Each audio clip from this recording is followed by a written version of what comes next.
Good evening. Good evening. I love that music.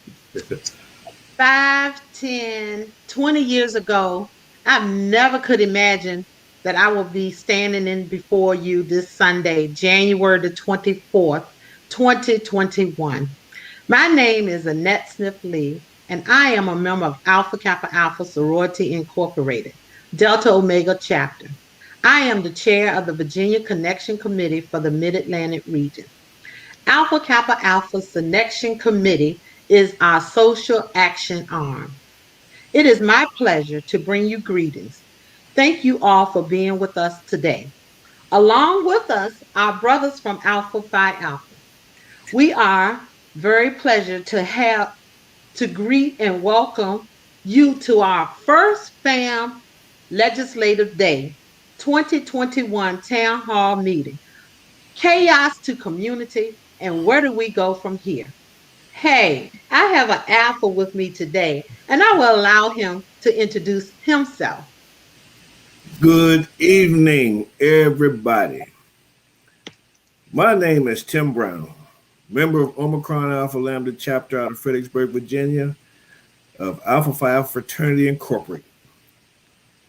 And I am the sepia chair for VACAPAF. Now, you may ask, what is sepia? Sepia stands for social, economic, political involvement and action.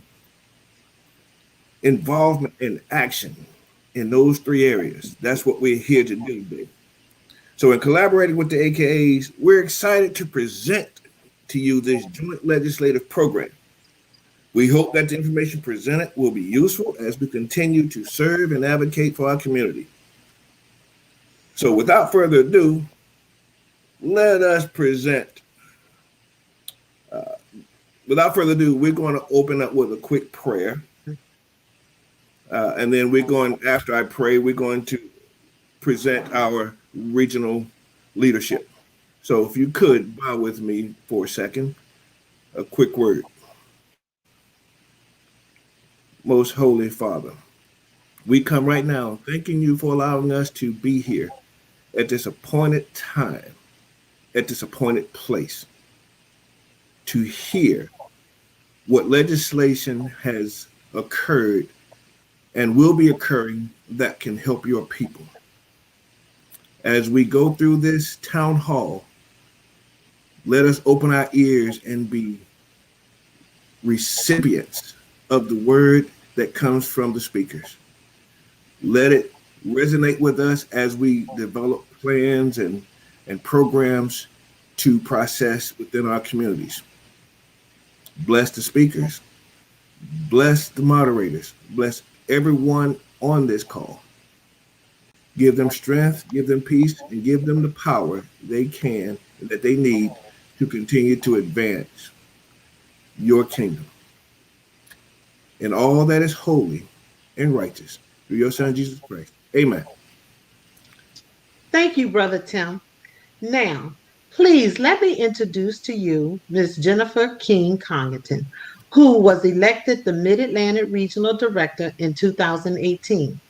Upon her election, she has promised to do a new thing. Yes, a new thing. Since that time, she has established several new initiatives, such as the Mid-Atlantic Region Leadership Institute, the Undergraduate Symposium, and the First Regional Spiritual Care Team. Jennifer King Congleton has a sincere passion for Alpha Kappa Alpha, and that has helped her to sustain and maintain a lively sisterhood throughout the region, even during this pandemic. Our very own Mid-Atlantic Regional Director, who has done a new thing, yes, a new thing for the marvelous Mid-Atlantic region. I present to you Miss Jennifer King Congleton. Thank you, Madam Vice Mayor of the City of Petersburg, Annette Smith Lee. And hello, Virginia. Good evening to you. On behalf of the 10,000 plus members of the Mid-Atlantic region of Alpha Kappa Alpha Sorority Incorporated, and that is the state of North Carolina and the Commonwealth of Virginia, I say to you, welcome to tonight's town hall, an important collaboration with the Virginia Association of Chapters of Alpha Phi Alpha Fraternity Incorporated, our brothers. Thank you. AKA's lead is Alpha Kappa Alpha's political engagement initiative. Learn, empower, advocate, decide. Let me say that again. Lead, learn, empower, advocate, decide. As our country, now think about this, as our country moves forward with a new administration, and I am so grateful to that, a new administration in Washington, D.C., the Alpha Kappa Alpha family is committed to ensuring that our local communities stay politically engaged and informed. Tonight's theme, from chaos to community, where do we go from here, is very fitting for this year, and we are extremely, extremely pleased. Social and racial injustice, COVID-19, skyrocketing unemployment have all weighed heavily on our communities. But each of us can play a part in the healing that must take place to move us forward with hope, a resolve to effect change, and the determination to get into good trouble, into good trouble. It has been an exciting week for our country and for Alpha Kappa Alpha. Of course, we are immensely proud that the first woman, Vice President Kamala Harris, is an Alpha Kappa Alpha woman. Being first is something that we do not take lightly, and being first is something that we are familiar with.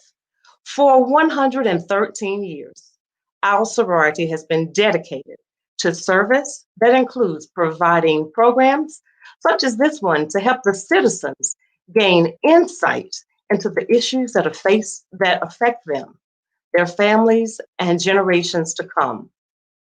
Thank you all again for joining us, and thank you to Alpha Phi Alpha for continuing this important partnership.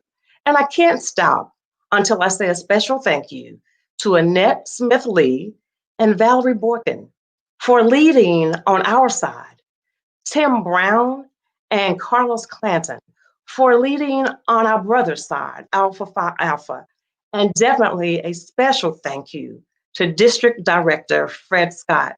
We appreciate everything that you've done, and the tech team from Zeta Epsilon Omega Chapter in Suffolk, Virginia of Alpha Kappa Alpha, and Allison Baker, our communications chair with Alpha Kappa Alpha Mid-Atlantic region. Thank you so much. Enjoy the evening and learn much. God bless you.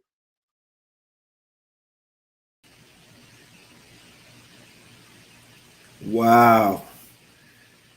That's hard to follow up on. So I'm going to be brief as I introduce our regional director. Now, Mr. Fred Scott. He's a Richmond native, a Hampton alum, retired educator.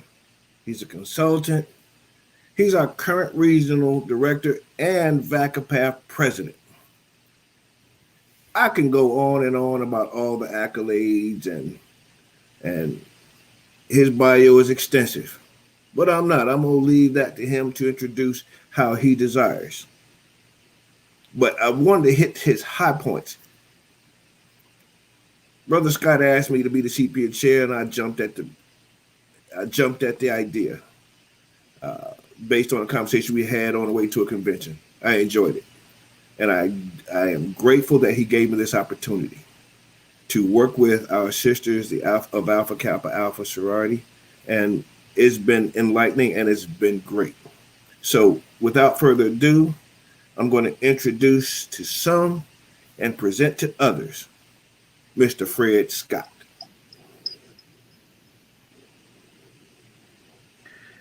Well, thank you, Brother Brown. I didn't expect to get that kind of a greeting.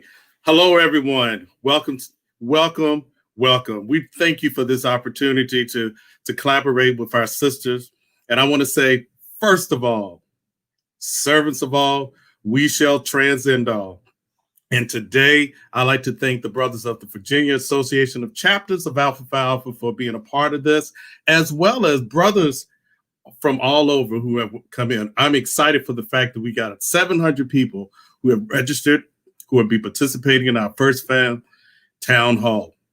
To our sisters of Alpha Kappa Alpha, we love you. What else can I say?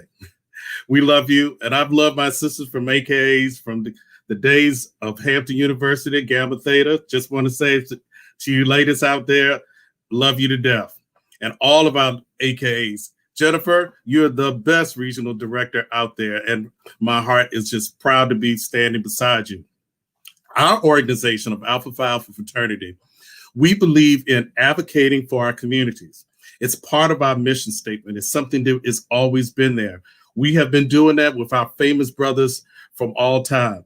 Many of you know Dr. Martin Luther King, who's the eminent civil rights leader who led the Civil Rights March. But we've had so many brothers who've led that same march and continuing to do so. And we continue to pair up and we hook up as well as we make a difference. But I want to say this.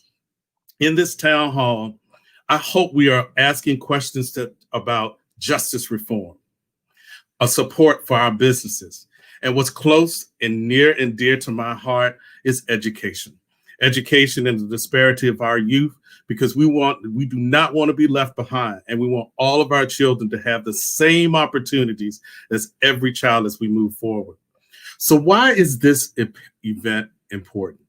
So I kind of wrote down a couple of things, but I wanted to say this. This is our opportunity to collectively join together with our sisters and all of our communities across the state and many of our political leaders and other people to say, here we are. Our voices need to be heard because we're advocating for our communities. To our local and state leaders that's making political policies and decisions based on their communities, we are here on behalf of our communities. So where do we go from here? From chaos to the community, here's what I got to say. We start here. We start here with this opportunity, with this town hall for us to get the voices out. And remember, brothers, and remember, sisters, we are in an organization that's representing the heart of our organization. I'd like to thank Tim Brown for his hard work. For when I turned this over to him, he said, yes, Brother Scott. And thank you, Carlos Connington, for stepping in to doing all the wonderful work behind the scene. In our district this year, our theme is Together We Will Enhance, Unite, and Reform. Thank you for this opportunity, and it's great to see everyone.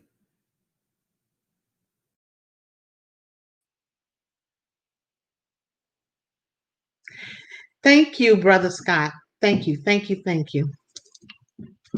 Now, our moderators for today is Ms. Tracy DeSazier, a member of Alpha Kappa Alpha Sorority Incorporated, who is the Deputy Secretary for the Commonwealth of Virginia, appointed by Governor Ralph Northern.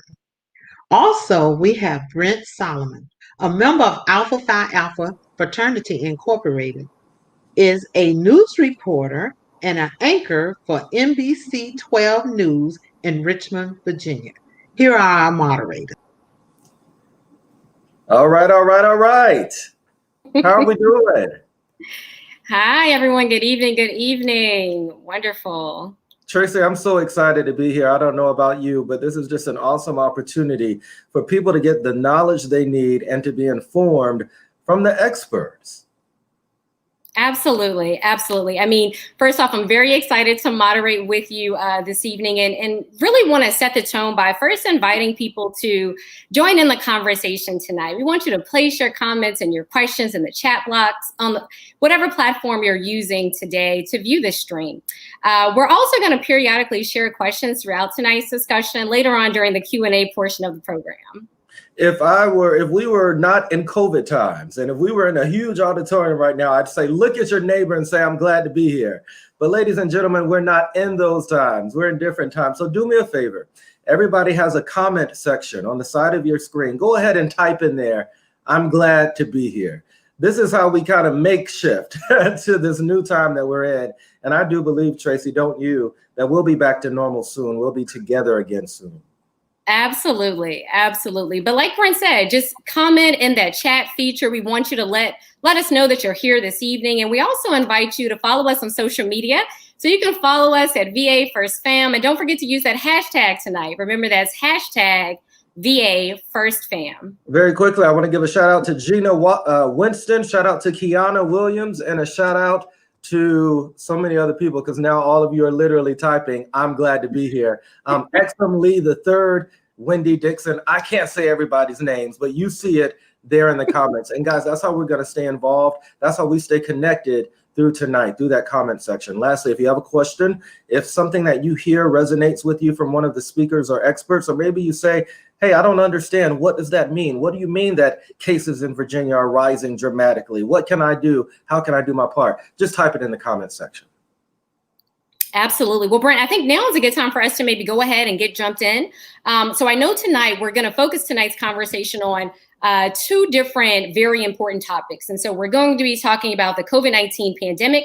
We are joined by some dynamic representatives from Governor Northam's administration. And then we're going to transition and we're going to talk about criminal justice reform. And so I think we're going to go ahead and kick things off by starting the conversation with a conversation on COVID-19.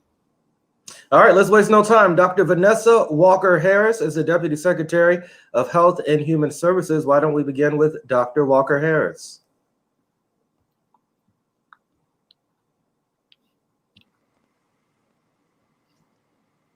Good evening. Thank you so much for the invitation to be here. As you noted, I'm the Deputy Secretary in Health and Human Resources for Virginia, and that means I provide support to the Virginia Department of Health, Virginia State Medicaid, and the Department of Behavioral Health and Developmental Services. And the approach for our administration to responding to COVID has been a whole of government response and a whole of community response. And so first, I just want to say thank you to all of you who are watching and participating for all of the hard work that you're doing by wearing your mask, staying physically distant, washing your hands in order to keep us all safe as we try to tamp down and stamp out COVID. So I wanted just to provide a brief update on our response, including our vaccine efforts. Most folks are aware that there are particular segments of our community that are harder hit as far as COVID cases and hospitalizations, and our Black and Latino and Indigenous communities are among those who are disproportionately impacted. Mm-hmm. And so when it comes to the COVID vaccine, we've been working really hard along with our community partners through the Vaccine Advisory Work Group and the Health Equity Work Group and leadership team to make sure that all of our community members.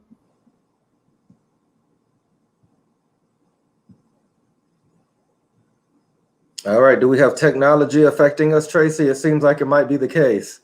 It looks like we do. It looks like we do, but that's okay. What we can do is we can go ahead and bring in our next speaker, and hopefully we can go back to Vanessa momentarily. So I know we're also joined by Marvin Figueroa, who also serves as the Deputy Secretary of Health and Human Resources. And so Marvin, if you can jump in and maybe pick up where Vanessa left off and tell us a little bit about your role in the response. Well, thank you for having me. I'm so glad to be with you all today. At 8-5 to the Bruz. Where kind of Vanessa was talking about is that our response is focused on kind of center and equity, because we know that from both the evidence that we have now, but also going into the emergency, we had a sense that it was going to happen, is that this is disproportionately impacting particular segments of the population, right? So African Americans, Latino communities, and also Indigenous communities. And so in our response, down from how we do testing to how we are distributing the vaccines, we're ensuring that those populations are the ones that we are focused on the most. Because when the virus hits those communities, you see a higher level of mortality. Surprise that the rollout has been bumpy. It has had its challenges. We are looking at this new administration as a fresh opportunity for us to press reset. But nonetheless, we have vaccines that are going into the field. We are vaccinating not only our individuals who live in long-term care facilities and healthcare personnel, but we have expanded to vaccinate individuals who are 65 and older, have underlying conditions that put them at greater risk of serious injury or death, and also individuals that work in occupations that brings them a higher exposure of the virus. And so it's been, our first case in Virginia was in March 7th of 2020. Since then, we've been working nonstop to ensure that our response meets the challenge. Very good. Thank you for that introduction, Dr. Figueroa. Let's go ahead and get back to Dr. Walker Harris, who also joins us now. Dr. Harris. Thank you. So just picking up where Marvin left off, there are great opportunities for each of you to continue to stay engaged. The Virginia Department of Health, in partnership with the Office of Diversity, Equity, and Inclusion in the Governor's Office, has established an ambassador program. And so you're welcome to check out that opportunity at our website, vdh.virginia.gov. And what we mean by ambassador are really community members just like you who are attending these types of events and learning more about our COVID response, and then able to encourage and educate your friends and family, particularly about the vaccine. We know that for historical reasons, the medical community has lost trust among Black and Latinx and Indigenous populations. And so it's folks like you who can serve as ambassadors to increase the confidence that your church members, your own children and family members, your coworkers have in going to get a vaccine. I know that most folks have heard of herd immunity. And so that means we need to get a good amount of our population vaccinated so that we'll all be safe from COVID and really able to stamp out this pandemic. And so again, really encourage folks to visit vdh.virginia.gov to learn more about how to become a community ambassador.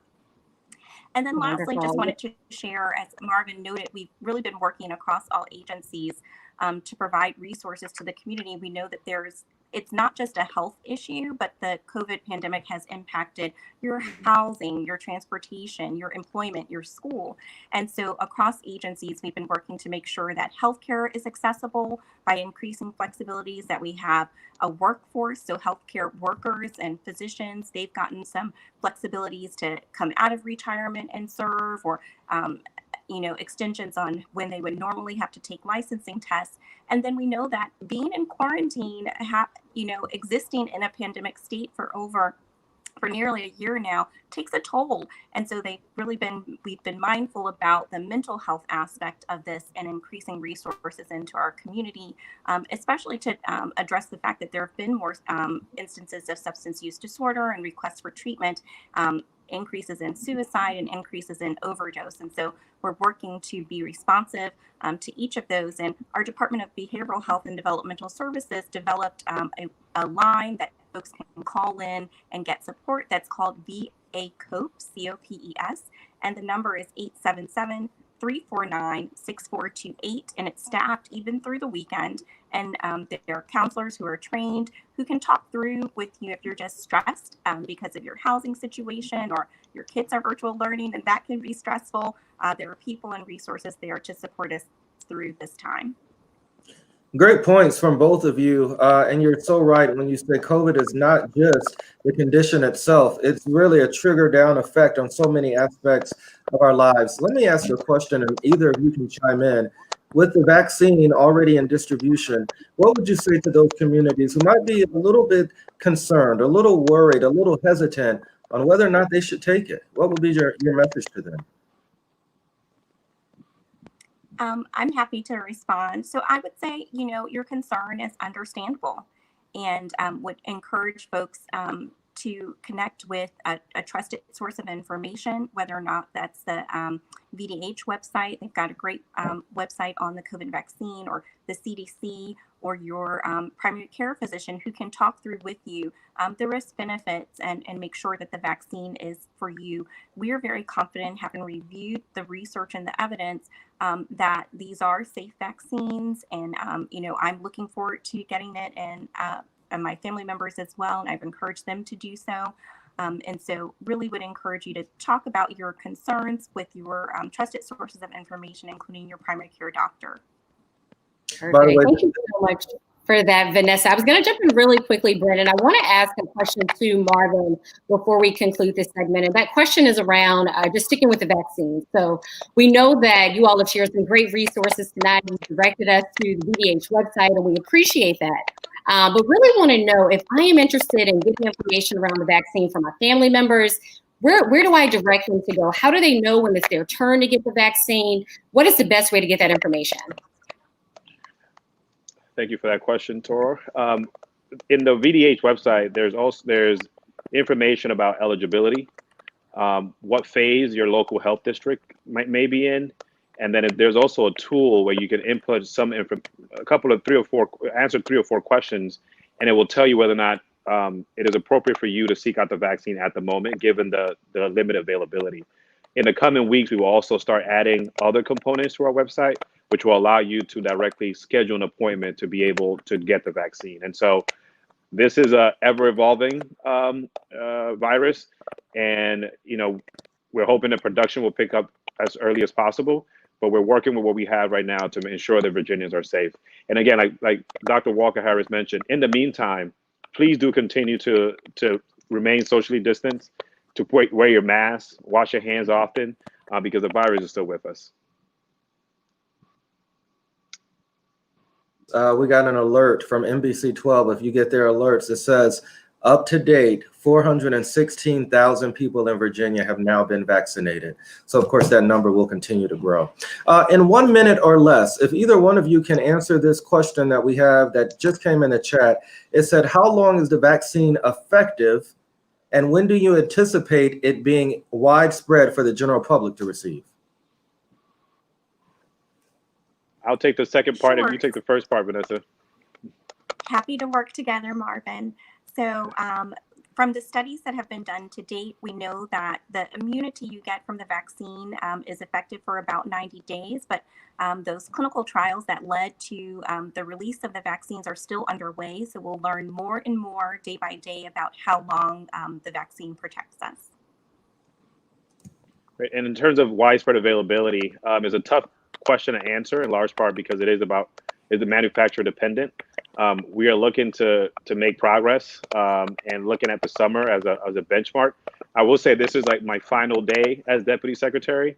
I'll be starting with the Biden administration tomorrow. So hopefully next time I'm in one of these forums, I'll have a better answer for you. Congratulations on that appointment. Thank you so much, Dr. Walker Harris and Dr. Figueroa. We appreciate you. And since we can't give you a round of applause, everyone's going to write in the comments right now, thank you, with an exclamation mark. We appreciate you and your expertise. We also invite you all to stay with us. We understand that, our time is limited this evening, but if you all want to stay around and maybe address some of those questions in the chat, we would certainly appreciate it. We also ask that those resources that you all provided us with, if you all could take a moment to drop those in the chat as well to ensure that we don't lose that great information that you all shared. And if you don't see all the love, just look in the comment section. So many people telling you thank you. And Dr. Figueroa, congratulations. Thank you. Tracy, we've got much more. We've even got some lawmakers up in the chat room tonight. We do, and we're excited to hear from them. I think the first person we're going to hear from is actually Delegate Lamont Bagby, and so we want to go ahead and welcome him to the stage this evening. We know that Delegate Bagby is actually the chair of the Virginia Legislative Black Caucus. Delegate Bagby, thank you so much for joining us. Good to see you both. Good to see you both, and thanks for the invitation. We are right in the middle of session with a lot to do, and I know a number of my colleagues are going to follow me. But we're really excited about all the things that we have an opportunity to address during this session, including how we address COVID-19 and not criminal justice reform, because not everyone going through the justice system is a criminal, so justice reform.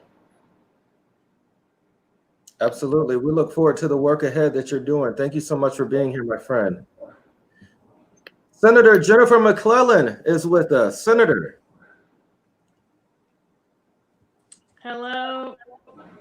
Hello, everybody. It's good to be with you, coming in from my daughter Samantha's room. And, we did a lot of amazing work during the 2020 General Assembly session a year ago, but we didn't really have a chance to celebrate our successes because 5 minutes after we adjourned, the governor declared a state of emergency, and we went immediately into constituent crisis relief mode. But wanted to talk about some of the bills that we did pass a year ago, and one that I want to highlight deals with expanding parole. When Virginia abolished parole back in the 90s, the whole idea behind abolishing parole was we need to move towards truth in sentencing. And I, you know, even though I was a college student at the time, I did not agree with abolishing parole, but I did agree that we needed truth in sentencing. Here's the problem with that.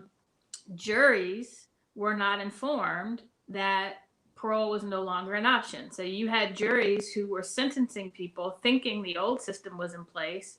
So, for example, if they thought, well, we think that this person should serve a 10-year sentence, we're going to sentence them to 15 or 20 with the idea they'll be eligible for parole in 10 years. But that wasn't an option and they weren't told.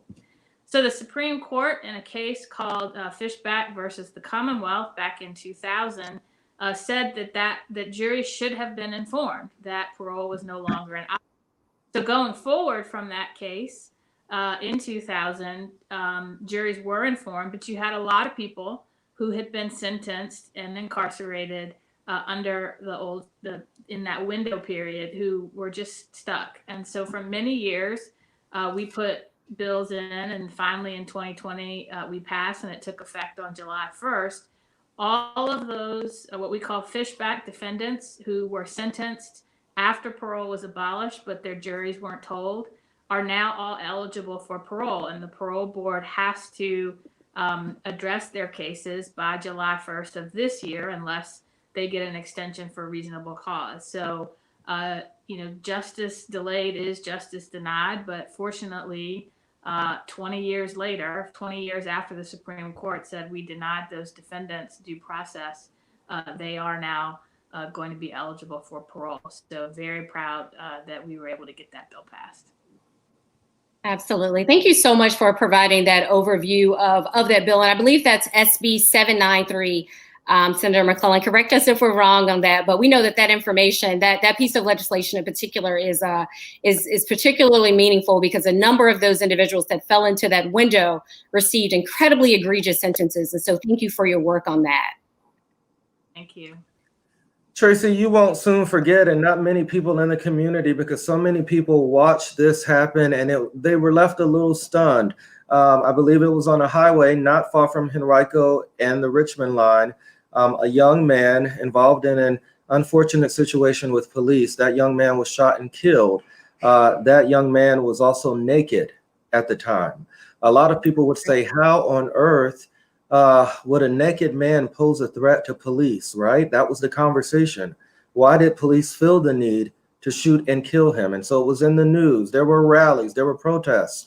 In the end, authorities finding that the officer was justified, but whether or not if you agree with the outcome of that, there is some good that many people are finding with the outcome.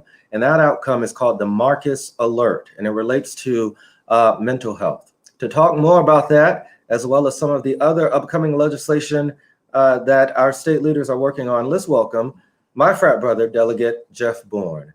Delegate Bourne. First of all, I just want to thank the Phirst Pham for having this great discussion about all the important things going on. As our wonderful moderator alluded to, I'm a member of the oldest and coldest and boldest fraternity, Alpha Phi Alpha. Having said that, Brent, thank you so much for that lead up into the Marcus Alert, which I think was one of the most monumental things we did in a special session. And really what we want to do is continue chipping away at this notion that has gripped and plagued Virginia and America for too long, which is the criminalization of mental health issues.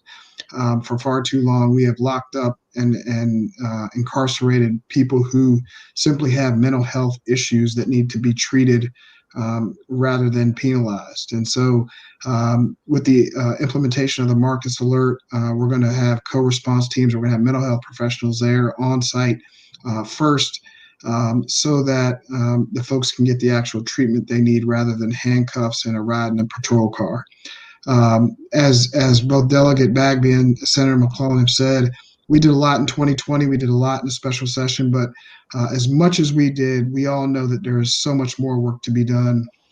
And so, you know, as I've heard Delegate Bagby say on a couple of these Zooms earlier this week, a lot of folks expected us to take it easy or shift to neutral after all the work we did in 2020. But actually, we're not going to do that. We downshifted and we're going to hit the gas and we're going to keep going forward. We've got bills to address all the issues that affect Virginia, everything from energy to justice reform to making sure that we continue to provide the support and resources from a healthcare and housing perspective to all the Virginians who so desperately need them. And in particular, for me, I continue to focus on housing, continue to focus on mental health, and just a couple of highlights. We're going to try and create what we tried to create. It unfortunately died earlier this week, but a state version of the low-income housing tax credit.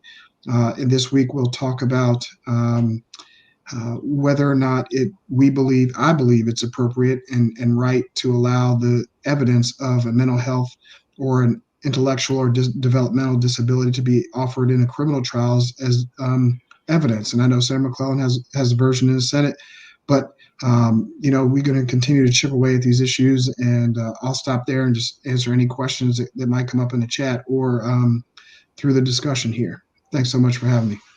Thank you, Delegate Bourne. Excellent. I don't see any questions just yet. Do you, Tracy? No, I don't see any just yet, but we do ask if you all have a little bit of time, if you can stick around with us. We're going to continue to hear from a number of your colleagues about just the incredible work that you all have done over the past several months here. I know that we're joined by Delegate Dolores McQuinn, and we're going to ask you to speak to HB 5029. And the reason we want to focus on that particular piece of legislation is because the entire nation, and really the entire world, watched last summer as we saw George Floyd's life literally leave his body.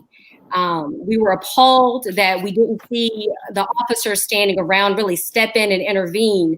And so if you could speak to the legislation that you introduced and that we successfully passed, we appreciate it. Thank you. Good evening. And thank you very much, Tracy. And to my colleagues, good evening to you. Thank you, Tracy, you all for inviting me and asking me to be a part of this. And you're right. The truth about it, there's been a long history of law enforcement use of force in Black communities and communities of color. And this bill is a piece of legislation that was passed in the 2020 special session that really focused on accountability. It requires that any law enforcement officer who witnesses another law enforcement officer in the performance of their official duty, engaging or attempting to engage in excessive use against a person shall intervene. And how will they intervene? The intervention, as long as it's reasonable, must come through the letting someone else know, sharing that information with someone else, or intervening at that point and trying to stop it. It was such an egregious act against Mr. Floyd. But the bottom line, to see all of those other officers who surround Mr. Floyd, and no one felt compelled to step in as his life left his body, and the entire world had an opportunity to see it. And so this bill would say that there is a penalty, a Class 1 act, even to a Class 6 felony, for those who stand on the sideline and will watch something happen rather to intervene to change the dynamic of that particular time. Wow. So in that case, what we're really seeing, Delegate, is a national situation that has impacted the world, now showing some change, some might say positive change on a local level in Virginia. Absolutely. And unfortunately, Mr. Floyd has lost his life. There have been many others in the past, but we want to bring a stop to this. We want to do something that's going to be constructive to help create the paradigm shift. And, the worst thing that could happen is for Mr. Floyd to lose his life and his life be lost in vain. I'm saying that this bill will help to change that. Thank you so much. So glad to have you here with us this evening. Thank you. Thank you, Brent. All right, Tracy, we're moving right along, aren't we? We are. I think we have, who do we have with us now? I think maybe Delegate Aird is going to join us. Is Delegate Aird? Yep, look at her photo there. Delegate Aird, thank you for being here. Absolutely. It's my absolute pleasure.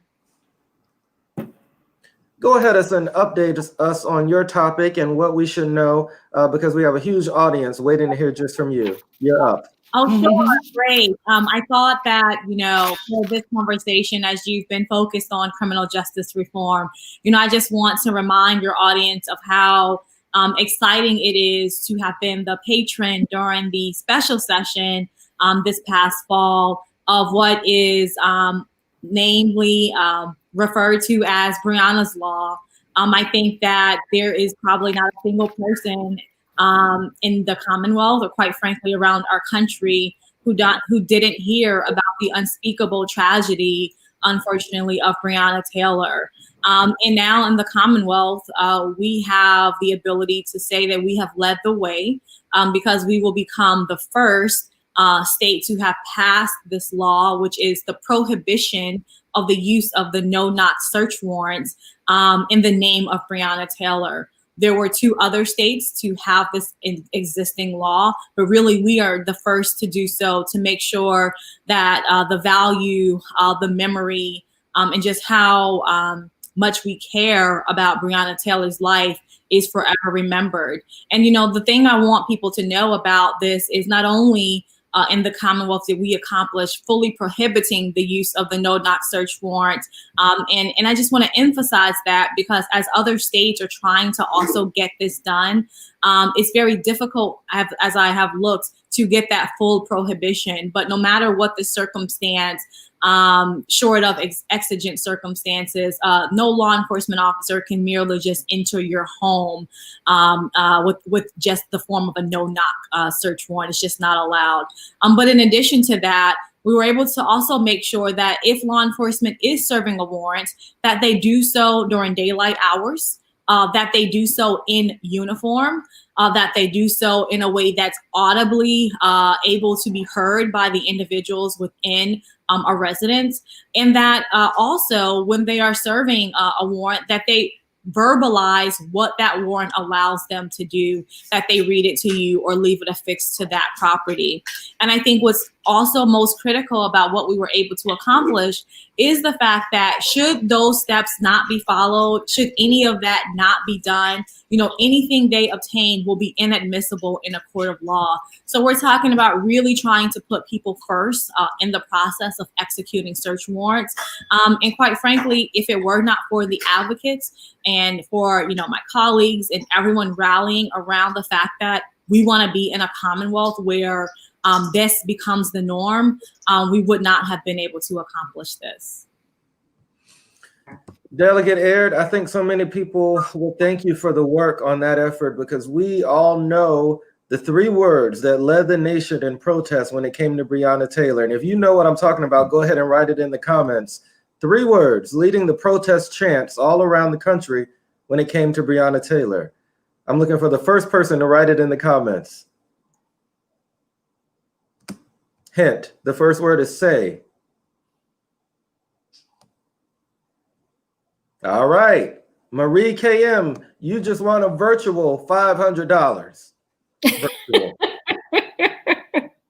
See, Brenda's pulling you all's leg this evening, but we do appreciate that that engagement. And Delegate Aird, thank you for the work. And I would say thank you for including the nuance that you included in that piece of legislation, right? It's not enough just to have that legislation, but to ensure that those additional components were there, that individuals have to be actually in identifiable clothing so that you can see that they're law enforcement, that they actually have to come during the daytime as well. And so that nuance really matters. And so we appreciate that. Now I know we are joined by Delegate Sia Price. And Delegate Price, we're excited to hear from you because the legislation that you introduced and which ultimately passed, this is HB 5104. We want you to speak to this because there's been a lot of conversation around hiring practices. And we've heard a lot of rumors and tales of law enforcement officers perhaps not having the best conduct in one jurisdiction and then going to another jurisdiction. So can you speak to that piece of legislation and your work in this space?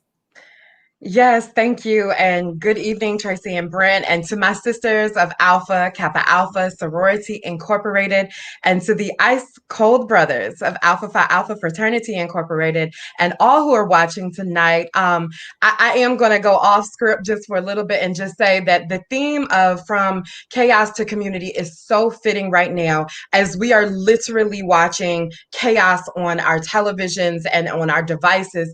And so this is an important and timely event.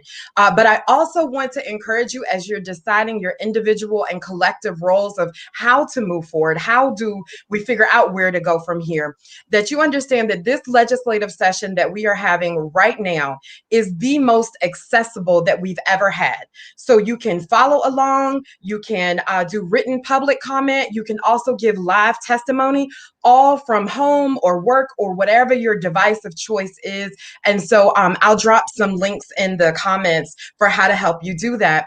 But as for the question I was asked, one of the issues that we did tackle within the police reform was how police departments get to talk to each other.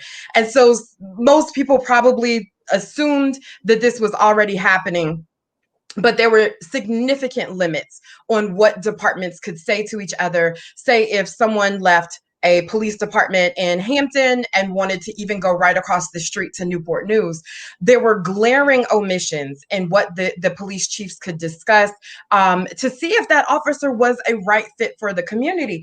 For example, if an officer was fired for the excessive use of force, but it did not rise to the level of a crime, that could not be included.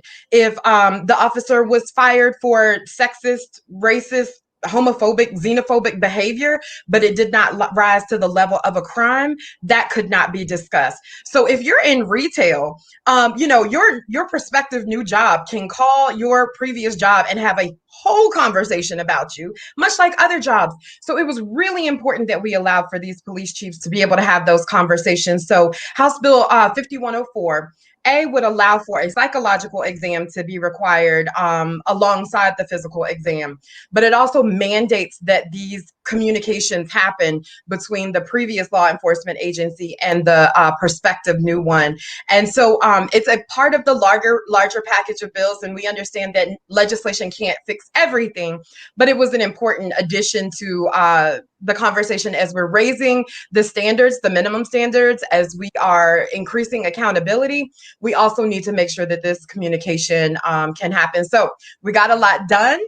It is far from over, but I appreciated being able to work with my colleagues on continuing to tear down injustices as we're building up our communities. And I think the most important part of it for us from the summer is to carry that same energy into this session and not just say that Black Lives Matter, but make sure that Virginia code reflects that Black Lives Matter. And so that was important when I was working on House Bill 5104.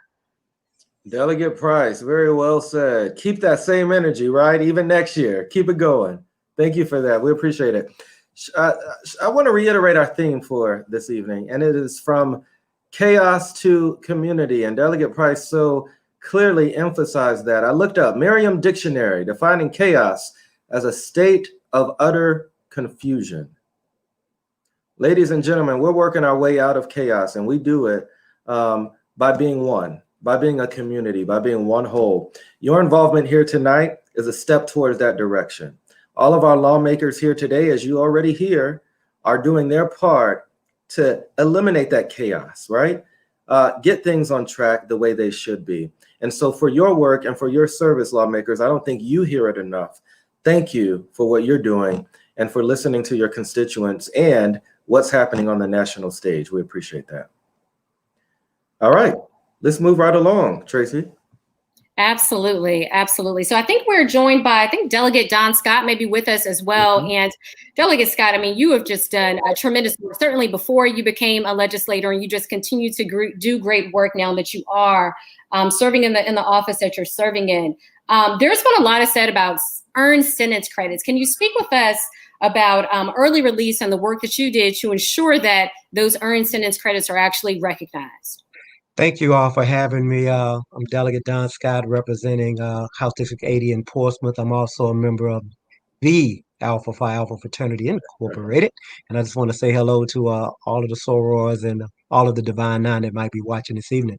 Want to thank you for that. Yeah, a lot of my work, I'm a criminal defense attorney. I do a lot of work in that space mainly. And, one of the things that I saw were a lot of folks who were getting denied the opportunity for second chances.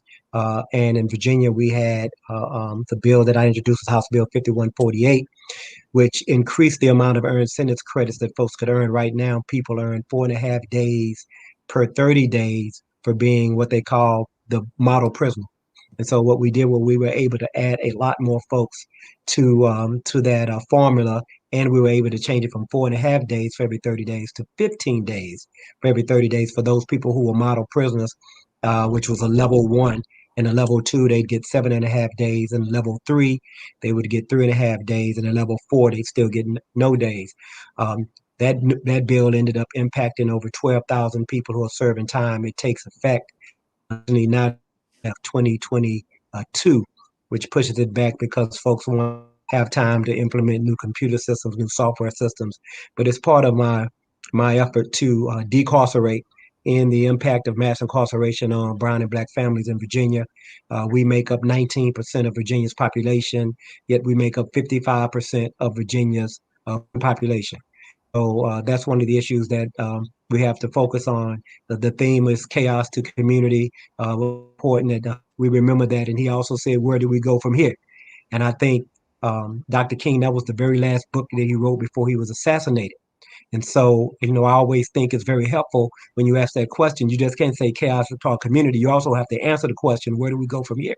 And I think right now, we've seen there are some communities, we know exactly where they want us to go.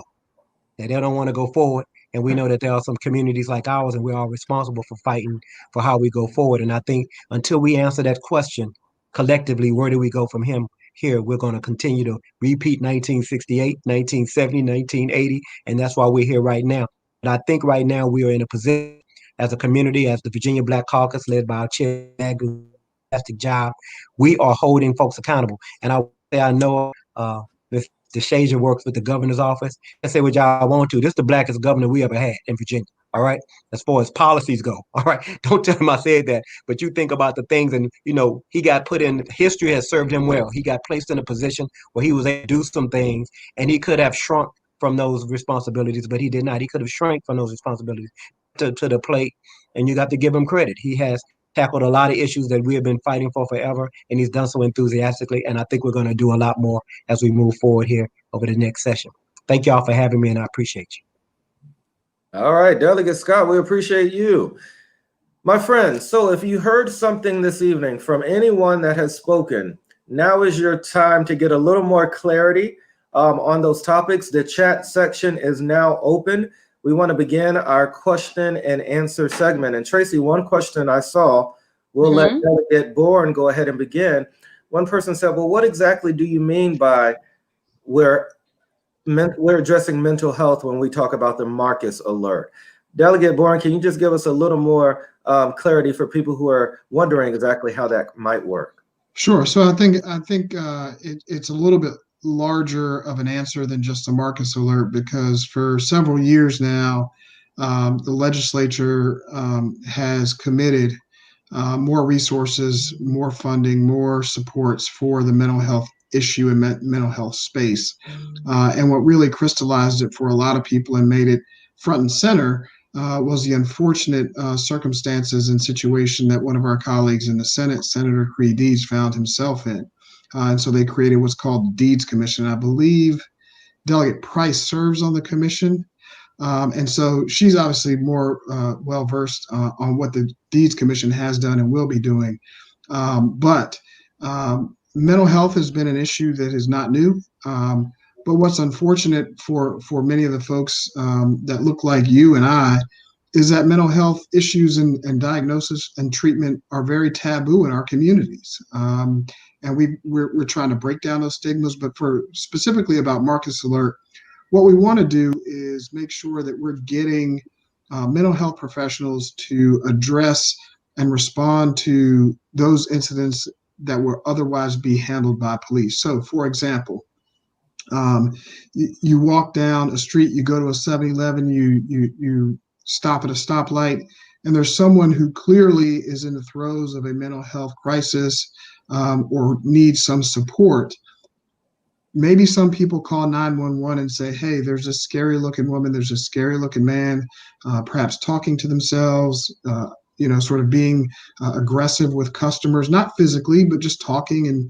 And what would normally happen is the police would come out and they might arrest a person for trespassing, put them in the back of the cruiser, take them to jail.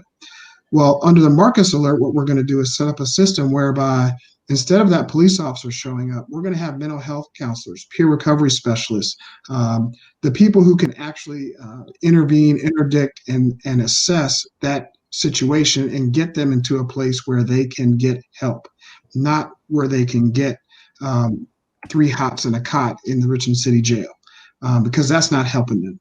It's not helping us. It's not helping them. And so that's really what it's about, is getting the folks who need the mental health supports, the addiction supports, the help that they need, and not another interface with the criminal justice system.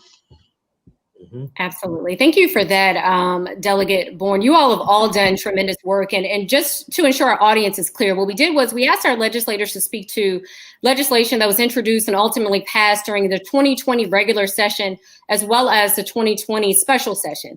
We are now in 2021, and yet another legislative session has started. And so, Delegate Bagby, I want to jump back over to you as the chair of the Virginia Legislative Bloc Caucus. You all recently unveiled your 2020 legislative priorities. If you can speak to some of the criminal justice reform priorities in the bill and some of the work that's in front of you all. Well, there's a number of them, and the 2020 session was really good to us, and we worked hard for it. But I think when we left the chamber, we knew that if there was one space that we could say that we had the most opportunity, and this was before COVID and before the unrest, we knew it was criminal justice reform.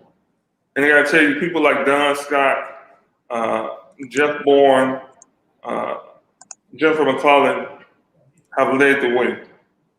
And so I would think they would be better to talk about that.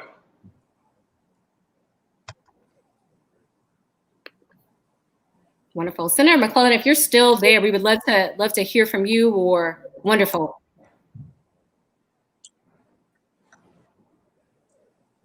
I apologize. My internet keeps going in and out, which I guess is. We hear you. We hear your voice. Keeps going in and out, so I'm going to defer to Jeff.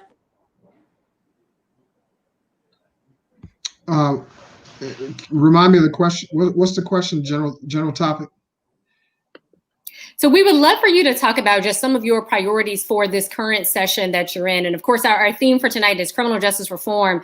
And so what are your priorities and what are the things that our audience tonight needs to be aware of that you're focusing on? Sure. So, and I'll just name one of them. I'm just going to talk about just as a subject area because Delegate Scott is leading the way. And that has to do with expungements, criminal record reform. But I think one of the biggest issues we're dealing with is how we legalize and reform our marijuana approach in Virginia. And so one of the biggest issues that we'll deal with is that. And for me, and I'm not going to speak for anybody else, but there are a couple key points that I'm going to have to see before I can really get behind a marijuana reform. And one, that's the automatic expungement of the records. Two, that's going to be how do we equitably provide and inject resources into the communities that have been hit hardest from the abject failure that was the war on drugs. Third, and perhaps the most complex and complicated, is how do we allow those same communities, including because I continue to hear that some folks believe that this segment of our population shouldn't be allowed to be a part of this, but how do we make sure that communities of color, the people that we represent, have the real opportunity to take part in and be a part of the economics of marijuana legalization and the market that's going to be created by this. And so there are some who would think that former felons shouldn't be allowed to start these businesses, but I mean, for me, that's a non-starter. I can't think of another business where just because you are formerly incarcerated, you can't start a business. So really, collectively as a Black Caucus, we are committed to making sure that when we do this, it's done equitably. One of the things that I talked about in my opening remarks was the introduction of evidence of a mental health illness or intellectual developmental disabilities in a criminal trial. That's a matter of fairness and equity, and it gets to what we all want from our criminal justice system, which is actual true justice. And so those are some of the things I know Delegate Scott spent a long night on Friday fighting hard for and against some bad criminal justice policies, but mostly for good ones. So I'll yield back the balance of my time to him. Well, Delegate Scott, before you go, I want to ask you a question from one of our participants, and then feel free to add on anything else you'd like to on this topic. But Latrice Tollerson wrote this question. Are there any programs in place to find employment and to reintegrate parolees into the community? So once they get out early, what are we doing to make sure that they have work and that they're able to live a life that won't get them back in the slammer? Right. Thank you for that question. So before I became a practicing attorney, I spent the last 14 years prior to that working in a workforce development company, a company that focused on helping the most vulnerable amongst us, those who are temporary assistance needy families, those who are on what they call the UPSET program, Food Stamp Employment and Training Program, those who are the workforce development programs. They call it WIO, Workforce Investment and Opportunity Act. There are a lot of opportunities for folks who are reentering society to take advantage of some of these programs to go to work. The issue is, the biggest issue, the largest impediment to folks transitioning back in is that they do not have housing. And so I am working with some of these organizations locally to try to figure out a way to provide stable housing to folks. So when they do come back home, they will have the stability to get housing and then get employment and training. And one of the things that we have to start focusing on, which is where I'm focusing on too, we need to make sure that before folks leave, there is a program and a process in place before they ever get out of jail where they are trained, they have a skill, and if they don't have a skill, they have a connection to employment, either it's subsidized or not. That is what we are doing. We subsidize industries all the time. We can subsidize those folks who have proven that they're ready to come back to our community and be gainfully employed. We can connect them to employers and offer those employers incentives. And that's the next step in this program. We have some of those programs now already in place at the federal government, but we can do more. The next thing, talking about some of our criminal justice priorities, a large priority for me is to end the school to prison pipeline. I introduced a bill to stop what they call valid court orders, where you can detain juveniles for a violation of a valid court order. That happens when children who have committed no crime, and you'd be surprised at how many kids go to jail for committing no crime, which means they were truant, they skipped school, or they were runaway, or they were being prostituted in some instance. And what they do is they take those kids into juvenile court and juvenile domestic relations court, and then they say, they determine after assessing them and interviewing if they are children in need of services. There's a statute that says children in need of services, which means they need to be evaluated, either placed back in the home with counseling or sent to foster care or whatever. And what happens is, what we'll do is we'll say, for your own good, we need to lock you up with the other kids that really did something. So what happens when you get in that system? We already know what happens. You get inculcated and indoctrinated into the prison lifestyle. And then that begins that road down that thing. So we need to stop that now. Luckily, we were able to get that bill out of the House Criminal Subcommittee on Friday night that Delegate Bourne was talking about after some fussing and fighting. We got that bill out. Another bill that we got out is, people don't know this, but if you have loved ones who have ever been incarcerated, you can be on probation for life for a 5-year sentence. So let's say you got sentenced to a 5-year sentence and the judge suspended 4 years. And during that time frame, you got technically violated, which means you didn't comply with some non-criminal aspect of your probation, means get a job or don't get a dirty urine or whatever. And the next thing you know, the probation officer violates you. You go to court, the judge violates you, revokes your original 5 years. Let's say it was in year 4. You're in year 4. In the 5th year, the judge revokes your sentence, reinstates the entire 5 years, sends you back to jail for a limited amount of time, and then when you get back out, you back on probation for that suspended amount of time right now. I have a client who was in jail. I wasn't his lawyer back then, y'all. Let's get that straight. But I'm his lawyer now. He went to jail in 2000 for a marijuana charge. What we're talking about, possession with intent to distribute marijuana in 2000. He got 10 years with 9 years suspended. His probation was revoked. The judge reinstated it. It was revoked again, and the judge reinstated it. And now he's doing time here in 2021 on a charge that was 20 years ago. Think about that. You never get off. You're always tethered to this system because this system feeds on brown and black bodies to survive. And once we understand that is their sustenance, that's how they feed, then we do the things that we need to do to limit that. So that's just one of many. I can go on and on about criminal justice stuff because we got so much we need to do and so much that we're working on. Delegate Bourne talked about the medical marijuana thing.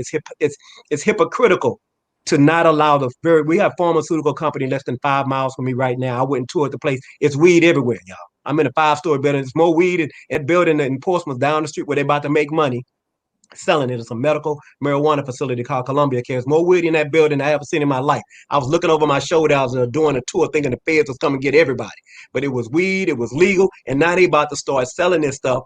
And our families, our community, our people will not be the beneficiaries of that. That is wrong. It's hypocritical. And to say that folks who have committed a felony for possession with intent to distribute marijuana should not be able to participate and should continue to have a criminal record after that. Their record should be wiped clean. Their sentences should be commuted. They should be released on the day this bill becomes legal so they can come home and participate in the free market that they were already in, that they said was illegal at the time.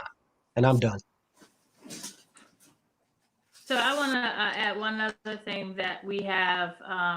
Virginia has the opportunity to be the first Southern state to abolish the death penalty, which we know is not a deterrent, which we know is disproportionately impacting Black and brown individuals who are more likely to be put to death than a white person who commits the exact same crime. That bill did get out of the Senate Judiciary Committee. It was referred to the Finance Committee. It's expected to come out of there this week and be on the Senate floor. So we are about to make history here in Virginia, which has been one of the states that have put to death more people. As a matter of fact, the first person put to death in America was in Virginia, in Jamestown in 1608. So we have an opportunity to make history here this year with that. We also are moving forward to eliminate a lot of mandatory minimum sentences. They don't work. We need to put the discretion back in the hands of judges and juries to decide what sentences should be based on the particulars of a case. And we also, during special session, I'll just highlight, we made tremendous progress on jury sentencing reform. No longer will the decision on whether someone gets a jury sentence be left in the hands of the prosecutor. It will be in the defendant's hand where it should be.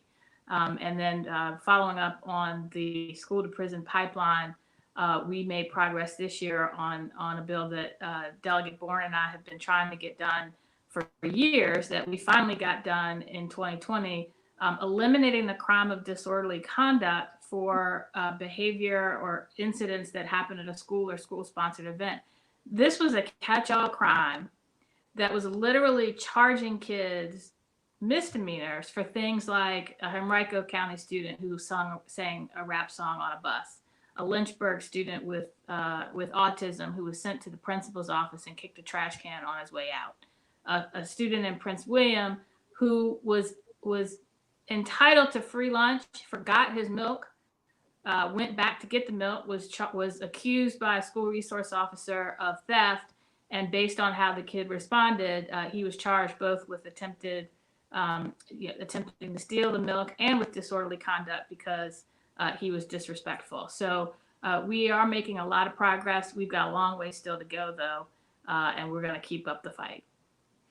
Senator, a great way that when you talk about we have a long way to go, that power is in the hands of the people, the hands of voters, the hands of everyone in this chat room.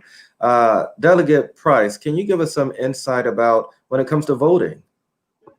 Yeah, so any of the issues that you might think about or are passionate about, I think the common denominator is the people's ability to vote in order to get representatives that will work on those issues. And so one of the things that the Black Caucus has known since our existence is that we have got to protect the right to vote for Black people. And we are expanding that fight as we move forward with Black, Indigenous, and people of color voters. And it is because we have seen that when we show up and we participate, we see backlash like we did on January 6th. And so that protection that so many seem to think, was back in the day or some civil rights movement of the past.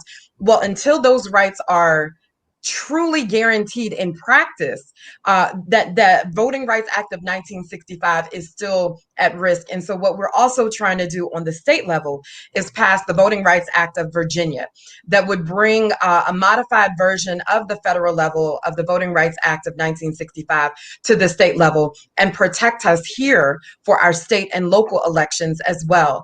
And so we are looking forward to that, but we know it's an uphill battle. Senator McClellan and I are carrying that, but we're working with the national groups like Lawyers Committee for Civil Rights, Advancement Project National Office, and the NAACP Legal Defense Fund, the very folks that are on the front lines doing the litigating. And we're also working with New Virginia Majority, the folks that are on the doors talking to voters and hearing from the experiences about, the obstacles that folks have gotten through. So we did an amazing job with making it easier to vote in 2020, and we're hearing great responses back from how people love the early voting and the ease of voting. But if we are not also protecting the rights and making sure that the voting power of African American people is not diluted, then we are not truly talking about democracy. And our democracy is still young. We were not a true democracy here in the country until 1965, when people like you and me could vote, Brent. So I really want people to understand that a lot of folks watching were alive when that was signed. So we're not talking about our great-great-grandmother's battles. It continues and it's consistent. And if we don't continue to fight like they did, then we will find ourselves in very significant peril. And so I know that Alpha Phi Alpha has a voteless people as a hopeless people. And I know that AKA's vote is huge. And Senator McClellan is a member of Delta Sigma Theta Sorority Incorporated. The Divine Nine knows this. And we've been fighting for this for hundreds of years. So now we just got to continue that fight here in 2021. Absolutely. I think you said it all, Delegate Price. We certainly appreciate your work. And we just want to thank all of the members of the Virginia Legislative Black Caucus that joined us tonight. You all were incredibly gracious with your time. We know that there are a lot of demands on you all. And from a personal point of privilege, I just want to thank you for your partnership over the past several years as I've served in my professional capacity. It's no secret that my office oversees the restoration of civil rights processes on behalf of the governor, as well as clemency efforts. So anyone seeking a pardon or official forgiveness for any crime they may have committed. And so I mean it sincerely when I say thank you for your partnership in doing this work. And so what we're going to do now, we're going to transition a bit. And so we started the conversation with COVID. We transitioned over to criminal justice reform. We're going to transition back to COVID-19 just for a few more minutes. And what we want to do is bring Deputy Secretary of Health and Human Resources, Marvin Figueroa, back up. And we have a number of questions, but I want to jump in with the first one, and it's from Andaria Stewart. And the question is, Deputy Secretary Figueroa, first off, she wanted to say thank you for your service, but what role will you serve at in the White House? First off, congratulations on your appointment, but tell us a little bit more about your role. And I'm going to add a second component to that. In your role, how do you foresee the federal agency continuing to collaborate with the state? Well, thank you for the congratulations, first off. So I will be the Director of Intergovernmental and External Affairs in the Office of the Secretary of Health and Human Services. And that's the office that is responsible with working with states, with mayors, with tribes, indigenous individuals, and with external groups on a number of different health and human services priorities. Right now, the priority is health and human, it is COVID-19 response. And so what we're hoping to do is we have 10 regional offices, and we're hoping to improve the relationship between the jurisdiction and how we respond to COVID-19. And so that's working with the CDC, That's working with FEMA, and that's working with the other federal agencies who are responsible for the response at the federal level, better collaborate with the states and the localities so that our response is coherent, more coherent. As you have seen in the course of this year, we have received federal, like, mixed signals from the federal government. My office is responsible for kind of setting the course for more alignment. Dr. Figueroa, one of the comments earlier on said, when we're talking about the vaccine, let's say I decide to get it. I get the first one, and then, of course, I get the second, because you have to get 2 to be fully vaccinated. How long is that expected to last me? She went on to say, will it be like the flu shot, where it suggested you get it every year? Well, I wish Dr. Walker Harris was here. I think there is still a process by which we don't fully understand whether or not they're going to have to be continuous vaccination. As we know, the virus is also mutating. The question is whether it mutates sufficient amount that we will have to get additional vaccines or a different strand of the vaccine. And so that is still being figured out. I think it also underscores a point that when it comes to COVID-19, while we know a significant amount, we are still learning more, especially as we progress in the emergency. Yeah, in other words, this is brand new, guys. We haven't seen this in quite some time, something like this. And so we're learning as we go, really. Yeah, I want to go back to some of the earlier comments and questions that we had, and a lot centered on, I think, some of the myths that we see in the Black community, right, and some of the fears that we see, and some of the misinformation that's circulating. And so we know that fear is coming from a rightful place, right? We can go through history and look at a number of times in which the government really used African American people, used Black people in experiment. And so can you speak to what are some of the ways in which we can work as organizations, as members of the Divine Nine, as citizens that are participating in this discussion tonight? How do we work to get out the facts, and how do we work against some of the misinformation that we're seeing? Well, I think first and foremost is getting the right information out. I think what we know from the internet age is that misinformation travels very quickly. And it gets to places faster than the truth. And so we need to be able to combat that with accurate information. And everyone on this call, because you're in FIA or you're AKA or you're a Divine Nine, are leaders. And so people listen to us when we speak. And so I want to make sure that individuals join that ambassador program that Dr. Walker Harris talked about, that you've talked about, Deputy Secretary, and make sure that they talk to people about it. They internalize information, that they ask the questions necessary to fully understand what was given to them, and then help us get the truth out. Because in reality, the thing that's going to stand between us and normal life, or new normal, is getting that vaccine, is getting that herd immunity. And so standing on the sidelines, deciding not to take the vaccine, is detrimental to that end goal. Very good. We have about 10 minutes or so left in the town hall. So if you have any questions, now's your time, specifically related to COVID-19. Dr. Figueroa, as we wrap up here, any misconceptions that you're hearing when it comes to either the virus or the vaccine, anything that needs to be clarified or that the public needs to know about the time that we're in from a health perspective? I think this is, first, I really appreciate y'all putting this together, because these are important forums for us to have these conversations. As it relates to the vaccine, it is going to take a while for us to vaccinate everyone, because right now it's limited production, limited availability. Like I mentioned earlier, we're trying to prioritize individuals who are at high risk of contracting the virus, but also, so it is occupation focused, but also individuals who are going to experience serious illness or death as a result. And so if you're not in those groups right now, it's not that we are denying you the vaccine, is that because of limited availability, we're prioritizing populations. And then two is, although we do have a vaccine, still be mindful that we have to take these hygienic precautions.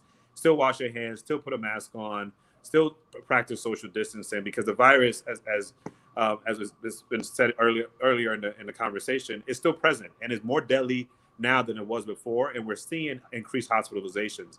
And so, yes, we can see the end, but still be mindful that we're still in the middle of it. So just be careful, because it's hitting our communities pretty hard. Tracy, I think one takeaway from that is don't let your guard down, you know. Absolutely. And at one time when this first hit, we all went on lockdown, right? Everything shut down, and then things slowly began to open. And I think subconsciously, that's encouraged so many people to let their guard down and say, we're back to normal, where the reality is we're not back to normal. We're worse than when we first began. That's right. Yeah. So one of the things that I want to, before we wrap up, Marvin, and thank you also for being gracious with your time. I know we're asking you a number of questions. I'm putting you on the spot here, but there's quite a lot said about, we have to keep up with our, wearing our face coverings and social distancing. Can you speak a little bit about face coverings? I think there's been much said about different types of face coverings, and can you just speak to what sort of resources the state may be providing to localities, if they are providing face coverings and other resources such as hand sanitizer to localities? And then can you also speak to just the efficacy of face coverings, and what are some of those things that, even though we're going to move forward and we're going to get this vaccine, what are some of the things that we need to ensure we keep doing even after we're vaccinated? So it is exactly that. I think, the CDC, for example, has some general guidelines as to what qualifies as a face covering, and how to wear it appropriately. It has to cover both your nose and your mouth. And I think there examples abound of individuals not necessarily taking that seriously, but it has to cover both, right, for it to be efficacious. There are also going to be more guidelines coming out of the CDC soon about what is the appropriate use of a mask and how often you have to wash it in order for it to remain effective against preventing the spread. And so those things are going to come out, and I'm looking forward to sharing that information with the individuals on this call. But we still have to wear our masks. Like, even if you take the vaccine right now, the vaccine, it prevents you from experiencing a serious illness as a result of COVID. But I think we haven't necessarily figured out just yet whether or not it inhibits an individual from being able to spread that virus. And so there is still a lot that we're learning through this process. And so that mask, that social distancing, that washing of the hands is really important until we get to a point where we have that herd immunity that Dr. Walker Harris talked about earlier. Dr. Figueroa, we have a great question here that just escaped as soon as I started talking, but I remember, oh, there we go. Shara Lachelle said, hey, at work, there's a debate regarding whether the vaccine contains active virus or not. Would you share if that's a myth? If I'm getting the coronavirus shot, are you injecting the coronavirus into me? The answer is no. It is not an active virus. The Moderna or the Pfizer do not contain an active virus. It is new technology that the scientific community developed, where it teaches RNA technology. And so it teaches your body to create the antibodies that attack the virus itself, but it doesn't inject you with the virus. I can't go into the biology of it the way that Dr. Walker Harris probably could, but the answer is no. And if you go to the CDC website, you can check more information on that. Wonderful. Thank you for that, Deputy Secretary Figueroa. We have another question for you from Valdez, forgive me if I'm mispronouncing your name, Jackson Wallace. And that question is, if you are in the current group, where do you sign up for the vaccine? We keep talking about these resources and where to find information. So just very practically, where do you go if you're in that first group? Yeah, so so the first group, the 1A, is hospital personnel and long-term care facilities. And so if you are a healthcare personnel that is associated with a hospital system, then your hospital administrator is working to try to vaccinate, right? And so talk to that individual responsible for vaccination within that health system. If you're a non-health system affiliate individual, then you have to go to your local health department or contact your local health department, because the local health department in that region is developing the process by which they will identify healthcare personnel and also vaccinate them. In terms of long-term care, we are taking that seriously, just like every other state. CVS and Walgreens are helping to set up the clinics to be able to vaccinate those individuals. We've already done most of the nursing homes. The skilled nursing facilities are next, and we're almost done complete with them, and then assisted living facilities as well. And so by the end of February, we should be done vaccinating individuals in long-term care facilities.